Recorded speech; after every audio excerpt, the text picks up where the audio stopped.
This is India's treasure, India's asset.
I was a bit disturbed that such beauty is going to be destroyed.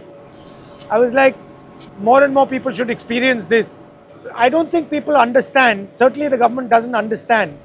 You're not going to be able to recover this once it's gone.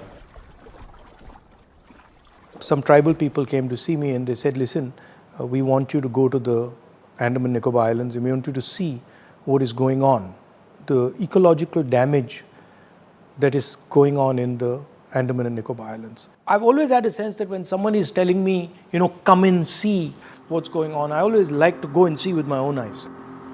So on this trip, we went to the Andamans and the Nicobar. We spent a day in the Andamans. And the Andaman Islands, we went for a scooter ride. Okay, we met the locals there, we spoke to them. We met the tourists there, we had a chat with them as well.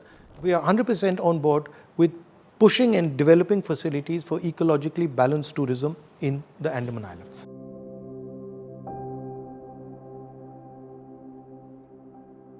So I went to the Nicobar Islands, and to put it in perspective, we landed at INS Baaz and they said, listen, we're going to go to the site of this project. Imagine that you're driving straight in a car for 40 minutes in the most pristine forest. That's the size of the project that they're building. Now, what is the plan? The plan is you cut these thousands and thousands of trees and you illegally ship them out and you make billions and billions of dollars, and you use that money to build your hotels, your casinos, and your little real estate play. That's what's going on. 161 square kilometers. Please understand this. This is 4 times New Delhi. Okay? And they're building this project in the most pristine ecological environment this country has. And they're snatching away the land from people who are made to settle there, and they're snatching away the land from tribals. Now, INS Baaz, which is the navy base that the Congress party has built, for 5 years has been asking for an expansion. If you want to make an argument, or you want to make a military argument, then absolutely expand INS Baaz. Make it as big as you want. Okay? And by the way, there is no need to cut rainforest in INS Baaz. I've seen it. Because around INS Baaz, there is plenty of land that you can expand. INS Baaz is also on the coast. The point is that they want to help Mr. Adani.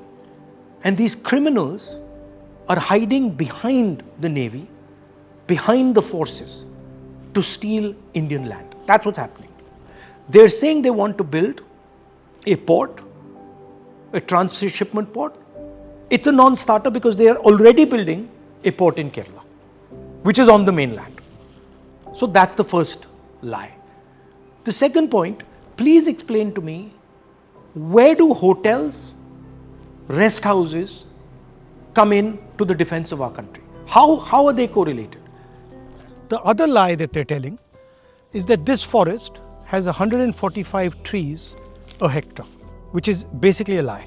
This forest has 145 trees in a few meters, not a few hectares. The problem is you want to steal 1.5 crore trees, each of which cost 3 lakh rupees, and fund your own little real estate play. That's the problem. So don't give me this nonsense about defense of India. Every single BJP person who's spreading this is trying to protect Mr. Adani and his interests and his link with the Prime Minister of India. Let me repeat it. You want to build the best defense facility? INS Baaz has been asking for the last 5 years for expansion. Give them full right of expansion. Allow them to expand as much as they want. There's no need to destroy any rainforest over there. You can give them the best equipment. You can scale their base up as much as we want. We will support you 100%. We don't want Mr. Adani sitting in Nicobar Island. So there are two communities that stay there. Number one, the tribals, who are the original owners of this land and who lived on this land. And second, the settlers. These are ex-military people from the Indian Defence Forces who were sent there by the Indian government to make an Indian presence, to make a presence of our own people on the islands. Now, their land is just being taken away without any fair compensation. Father क्या करते थे? Father army में था, अच्छा। फौज में। तो वहाँ से हम सेटलमेंट होके यहाँ हमको लाया गया। आज यहाँ पर इस तरह हाल में है, क्या कर सकता है? तो बताइए क्या करना है, यहाँ कैसे जिए? हम कोई मदद करते, ठीक है? जी। आप घबराइए मत। A trick was played on the tribals. They went and made them sign NOCs. These people didn't know what they were signing, and they have forcibly made them give away their own land without asking them, without going into the procedures of the Forest Rights Act.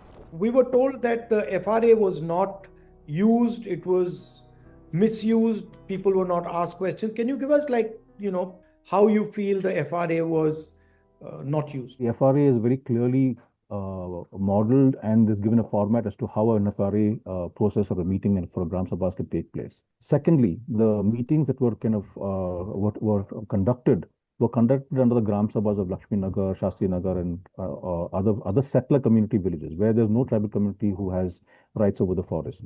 So that's the first and big flaw of claiming or kind of seeking to claim that an FRA meeting has been conducted for diversion of forest land amongst people who have no rights to those forests. Actually, the rightful owners of those forests are the tribal communities. It's like doing FRA in Delhi. Exactly.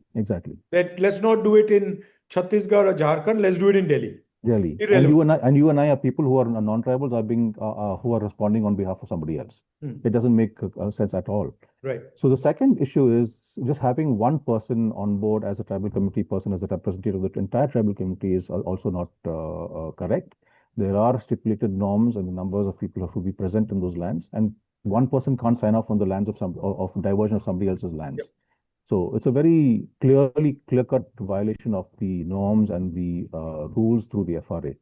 In 2018, under the aegis of the Niti Aayog, there was a subcommittee formed. I was also part of it, and our objective was to try and record and report on from the ground as to how the tribal communities responded to this entire proposal. And it is very clear that the settler communities had a yearning for development, and they still do. They have been denied and been apathetic to the developmental needs of the community there. Whereas the Nicobaris were very clear that they did not want tourism on in their villages of their land. They wanted to be left alone to carry on their own lives. And most important was actually the Champagne, who we interviewed and got on camera. किनार में सफाई करोगे? किनार में सफाई करके इधर बनाओ उधर। इधर नहीं। बिल्कुल करना। तो ये बोलता है जंगल सफाई करने से इधर करो। नाली समुद्र किनार में कर दो। हम लोग का पहाड़ में चढ़ना नहीं। टिकरी बिल्कुल चढ़ना नहीं। Champagne, both women and men. Only one man is there in the video, which is not made public. But where both the old lady and the man says, please do not come into our forest. These are our forests where we feed our children. And that voice has not been adhered to or heard from the people concerned. Tell us a little bit about the destruction of coral and, this idea that they suddenly said the coral doesn't exist. I mean, I was shown older map of coral and then a new map where suddenly there's no coral. It's true that if you compare that map between 20 and 21, corals have disappeared, which definitely raises sort of serious concerns. Another interesting point is that these reefs are fringing reefs. So in official documents that where they've changed the map, they've also called these reefs as atoll reefs. which is not true. These are all fringing reefs. They start growing from as shallow as 1 feet and they go down up to 25 meters. And they, of course, grow in areas where they need sunlight because the animals, they need photosynthesis. So they grow in up to 25 meters. So they are found everywhere. And definitely in terms of damage, if there is a proposed project goes ahead, there's definitely going to be big impact to the corals. Another point is maybe which is that corals are under Schedule 1 of the Indian Wildlife Protection Act, which means they have given highest level of legal protection, as stringent as what tiger gets. So killing a coral is as a punishable offense as what you have for tigers. And that is something which is not spoken about. So destroying Nicobar corals is as if you're killing hundreds and hundreds of tigers in India. That's the same. Is Exactly. the equivalent, right? It's the equivalent You're of that, basically wiping out a huge chunk of Yes. valuable resource for India, a biological resource for India. And it's similar to essentially destroying Project Tiger. Coral reefs, of course, they provide home to variety of associated organisms. So that's also something to consider. And some of the species are endemic. They're not found anywhere else. So there are a lot of associated fauna which will also get impacted. And one more point which I want to mention is that sort of coral reefs, when we talk about it, of course, they provide habitat, they boost fish diversity, all of that is there, but they also sequester a lot of carbon. Right. So they are big carbon sinks. So they are very important from that point of view. So it's not just biological diversity or the spectacularness, but there is also the role, the ecological role that they play. You know, whenever someone comes to me and says, oh, I just went for a holiday and I went to the ocean or to the seaside, I always tell them that no, you actually haven't seen the sea. Then the reason I say that is because when I was about 16 years old, I went to the Andaman Nicobar Islands, and for the first time, I saw a sea that I had never ever seen. Completely blue, clear, transparent water. You could look down, 50, 60, 70 feet, and you could see the bottom of the sea. For many years, for me, that was what was the sea. We went to Barren Island for a dive, which was absolutely fantastic.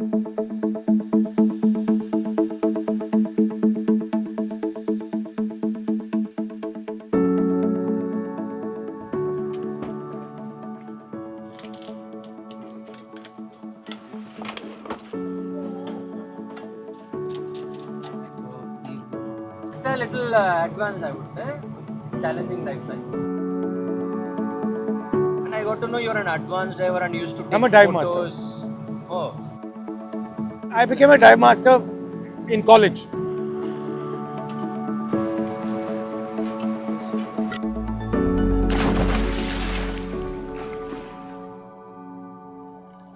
I really enjoyed diving for 2 or 3 reasons.